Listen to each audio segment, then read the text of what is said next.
Max, it's great to catch up with you today. We first met 5 or so years ago at the University of Utah when you came out for a visit. And little did I know then that I would become part of your academic family tree because I would then go on to Notre Dame to work with Ann Tenbrunsel, who was your former PhD student. And my first publication was with Don Moore, who was also your PhD student. So thanks for coming on today, Grandpa Max. Thank you, Nate. It's a delight to be with you. I enjoyed meeting you at the University of Utah, and I've been fortunate to have a large number of amazing advisees who have become my co-authors and friends who have just been critical to my life. And Don Moore and Ann Tenbrunsel are certainly among that team.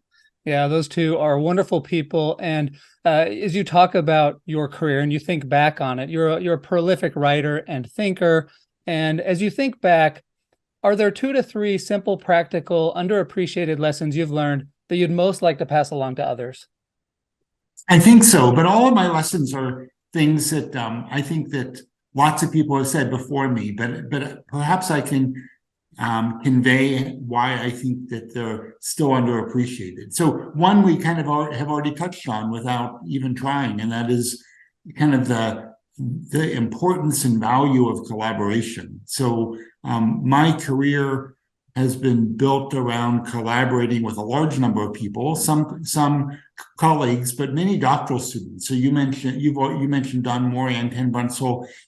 I've also worked with Katie Milkman and Dolly Chugh and Todd Rogers, just a number of people who were and remain smarter than me, know how to do things I don't know how to do.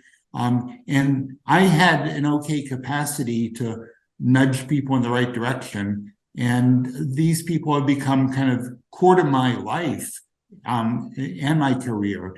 And by working with other people who are just great people, who have skills that are better than my own, and kind of working together, not worrying too much about who's going to get how much credit and just getting great work done because of their strengths, has been sort of one critical element. So we've all heard the importance of effective collaboration. For me, I can't emphasize how important it is to create great collaboration. And without it, my life would be dramatically different than it is today. Yeah. So go ahead. I was going to say, I think that's such an important, underappreciated lesson. We're so much better together than by ourselves. And one of the stories that I heard that always stuck with me was Ed Catmull, who founded Pixar. He always had this mindset of hire somebody that can replace you, hire somebody better than you.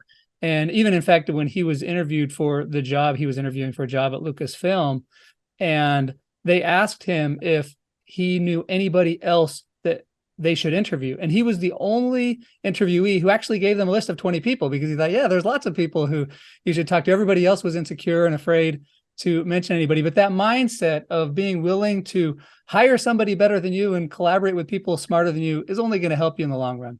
And looking for people with complementary skills who can help you do what you want to do better. So many of these people are much smarter than me, but they also have skills that are different than mine. And that really creates a wonderful combination. And that really leads to kind of a second message, and that is creating a life around creating more value. And we can kind of see that in the negotiations world, but we can also see that in utilitarian philosophy, where utilitarian philosophers want us to donate our money, to provide our efforts where they can create the most good. And I find that kind of a useful message to myself on sort of how can I find opportunities to create more powerful impact on the world, on my university. How do I pick my research topics? How do I pick my teaching assignments? How do I pick my activities away from the university to create as much good as possible? A number of years ago, actually, it was 2018, so not that many years ago, I was I was asked to be interviewed at an effective altruism conference, and this was before effective altruism might have taken a strange tilt Right. toward robots taking over the world and things like that. I was being interviewed primarily on my expertise on kind of behavioral ethics, the kind of work that I co-authored with Anton Brunsel and Dolly Chug.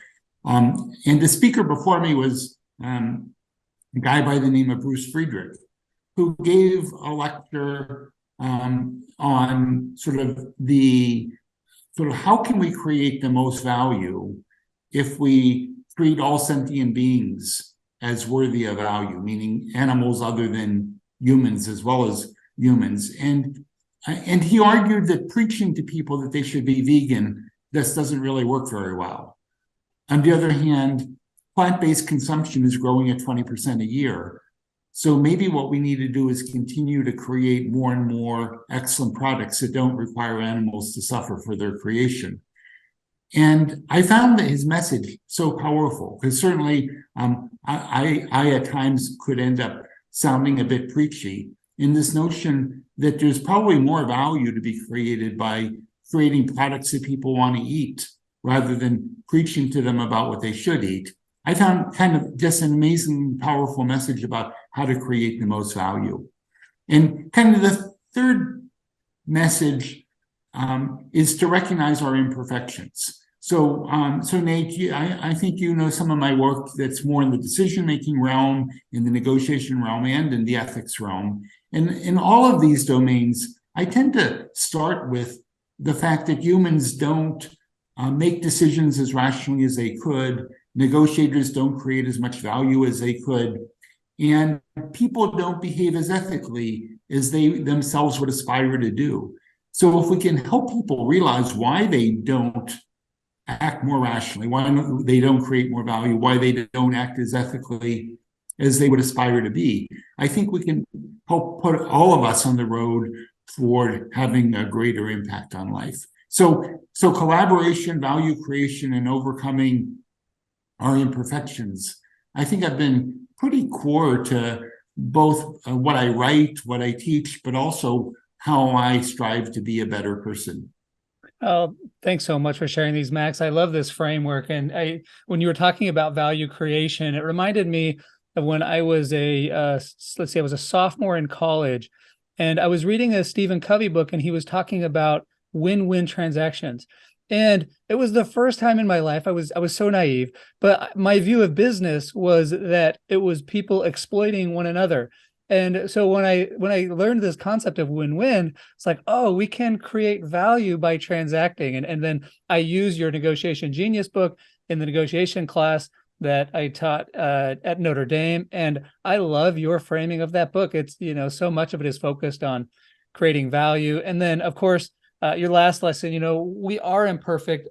Your book, Judgment in Managerial Decision Making, I would try to pull an anecdote from that book in each of my organizational behavior classes. We just discussed your decision leadership book in my leadership class, and trying to find all of these ways where we are imperfect, but simple things we can do to improve our decision making. And again, all with the point of, what's the most good we can do with the resources we have. And we can all be better even if we aren't perfect. Yeah. Well, Max, I know you're busy. I love these lessons. It's great to catch up today. I really appreciate you sharing your time and thoughts today. So thanks so much for coming on. Thank you for inviting me. You have a terrific podcast, and I've enjoyed listening to a number of the episodes. So I'm just honored to be part of your program.